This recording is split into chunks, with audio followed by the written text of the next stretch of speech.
আমার পার্টির কিছু লোক কষ্ট যে পার্টির কর্মীরা কষ্ট পেয়েছেন, হতাশায় ভুগছেন, কেউ কেউ ভাবছে সুসাইড করবে কিনা। আমি বলছি বিজেপি করতে গেলে হতাশায় ভুগবেন না, চোখের জল ফেলবেন না, কারণ আমরা পার্টি দাঁড় করিয়েছি রক্ত দিয়ে আর ঘাম দিয়ে। যেন বিজেপির কর্মীরা পিছনে তাকায় না, ভয় পায় না, সন্দেহ করে না। যতদিন আমার মনের মধ্যে, আমাদের কর্মীদের মধ্যে সন্দেহ ছিল না, বিভেদ ছিল না, পার্টি এগিয়েছে। যেদিন থেকে এই ধরনের অপসংস্কৃতি ঢুকেছে তখন থেকে পার্টি পিছোচ্ছে। দিলীপ ঘোষ 42 বছর ধরে ঘরবাড়ি ছেড়ে সমাজের কাজ করছে, 10 বছর রাজনীতি করছে।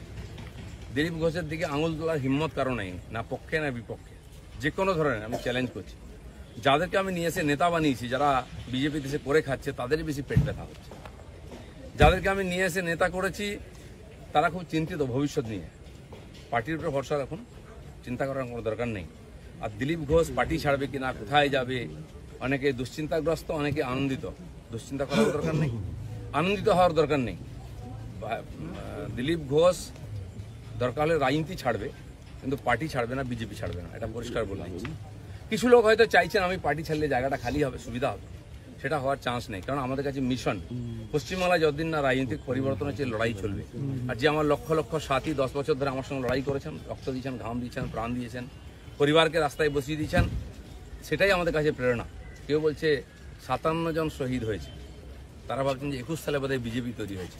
তা হয়নি, 257 জন শহীদ হয়েছে, রাজনৈতিক শহীদ। সেই শহীদ ভুলিনি, কারণ আমার সময় তারা প্রাণ দিয়েছেন। তার ফলে 77 সিট জিতেছিলাম।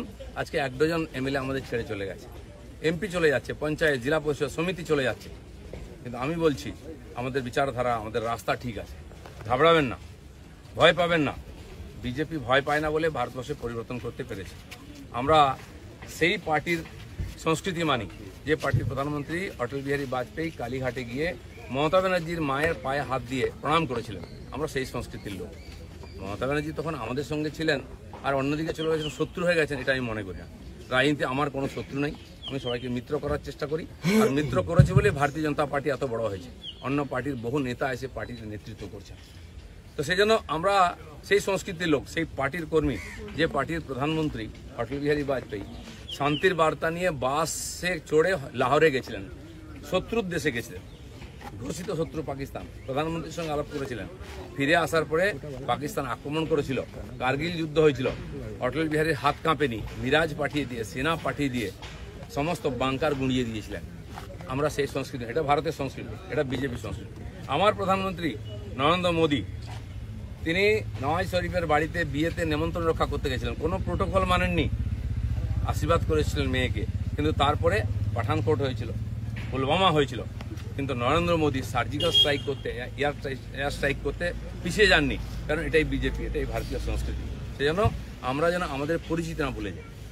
আমার পাড়ায় বিয়ে হচ্ছে টিএমসি নেতার বাড়িতে, সে টিএমসি করে বলে তার বাড়িতে আমি বিয়েতে যাব না। এই ধরনের জঘন্য নিম্ন রুচির রাজনীতি দিলীপ ঘোষ করে না, করবেও না, এটা আমি ঘৃণা করি। আমার বাড়ির জামাই যদি অন্য পার্টি করে, সেই মেয়ের বাড়ি আমি যাব না, এই রাজনীতি দিলীপ ঘোষ করে না, করবে না। যারা করতে চাইছে এটাকে, বিজেপিকে এই অপসংস্কৃতি আনতে চাইছে, তারা বিজেপি জানে না, তারা বিজেপি জানে না, তারা দিলীপ ঘোষকে চেনে না, এর পিছনে কত ত্যাগ তপস্যা আছে জানে না। যারা 21 সালে এসছে, 20 সালে বিজেপিতে এসছে না, তারা বিজেপি বুঝতে পারবে না। কেউ কেউ RSS দেখাচ্ছে, কেউ কেউ হিন্দুত্ব বোঝাচ্ছে। দিলীপ ঘোষকে হিন্দুত্ব বোঝাবেন না। আমার কাটলে গায়ে হিন্দুর রক্ত বেরোবে, বিজেপির রক্ত বেরোবে, বাকিদের গায়ে কি রক্ত? কে বড় বড় কথা কারা বলছে? যারা মমতা ব্যানার্জি আঁচলের তলায় থেকে নেতা হয়েছে। আরো বড় বড় কথা বলছে, অনেকে চরিত্রের কথা বলছে, যারা কালীঘাটের উচ্ছিষ্ট খেয়ে জীবন কাটিয়েছে, আজকে বিজেপির উচ্ছিষ্ট খেয়ে বেঁচে আছে, তারা দিলীপ ঘোষকে ক্যারেক্টার সার্টিফিকেট দিচ্ছে। যারা 4টে বিয়ে করে, 14টা গার্লফ্রেন্ড রাখে, রাত্রের জীবন একরকম, দিনের জীবন একরকম, তারা দিলীপ ঘোষকে ত্যাগী ভোগী বলছে।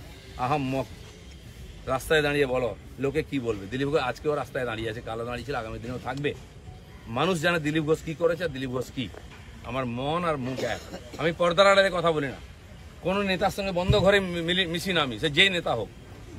আমি চৌরাস্তায় দাঁড়িয়ে কথা বলি, ক্যামেরার সামনে কথা বলি। এটা দিলীপ ঘোষ। তাতে যদি কারো কষ্ট আমার কিছু করার নেই। দিলীপ ঘোষের মিশন ঠিক আছে, দিলীপ ঘোষ পাল্টাবে না, নীতি পাল্টাবে না। দিলীপ ঘোষ বাংলায় পাল্টাতে এসছে, অর্ধেকটা হয়ে গেছে। যারা কোনোদিন পার্টির জন্য কন্ট্রিবিউশন করেননি, তারা বুঝবেন না বিজেপি কি, দিলীপ ঘোষ কি। সেই জন্য কষ্ট পাওয়ার কোনো কারণ নেই। দিলীপ ঘোষ আছে, দিলীপ ঘোষ থাকবে যতদিন পার্টির প্রয়োজন হবে।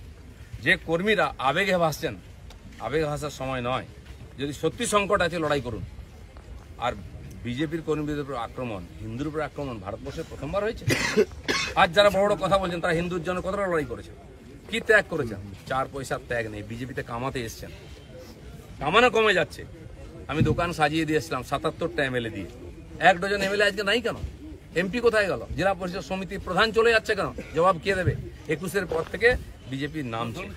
19 সালে বিজেপি 41% ভোট পেয়েছিল এবং আজ অনেক নেতা আমাদের পার্টিতে তার বিরুদ্ধে লড়াই করে আমরা পার্টিকে বাড়িয়েছিলাম।